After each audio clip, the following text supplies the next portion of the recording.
കാത്തിരുന്നു പിന്നെ കൈവിടാതെ.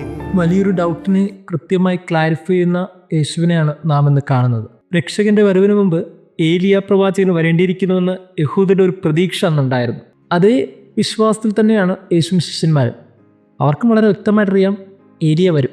ഉത്തരം നൽകുന്ന ക്രിസ്തു വളരെ വ്യക്തമായി സ്നാപക യോഹന്നാനെയും ഏലിയയും തമ്മിൽ കണക്ട് ചെയ്യുകയാണ്. ആ കണക്ട് ചെയ്യുന്നത് പഴയ നിയമത്തിലെ മലാക്കി പ്രവാചകൻ്റെ പുസ്തകം 4-ാം അധ്യായം 5-6 വാക്യങ്ങളുടെ ബേസിലാണ്. കർത്താവിൻ്റെ മഹത്വവും ഭീതിജനകവുമായ ദിവസം വരുന്നതിന് മുമ്പ് പ്രവാചകനായ ഏലിയായെ ഞാൻ നിങ്ങളുടെ അടുത്തേക്ക് അയക്കും. ഞാൻ വന്ന് ദേശത്തെ ശാപം കൊണ്ട് നശിക്കാതിരിക്കാൻ അവൻ പിതാക്കന്മാരുടെ ഹൃദയം മക്കളിലേക്കും മക്കളുടെ ഹൃദയം പിതാക്കളിലേക്കും തിരിക്കും. ഇതാണ് ആ വചനം. അതായത് ക്രിസ്തുവിന് മുമ്പ്, രക്ഷയ്ക്ക് മുമ്പ് ഒരു പ്രവാചകൻ ഈ ഭൂമിയിലേക്ക് വരും.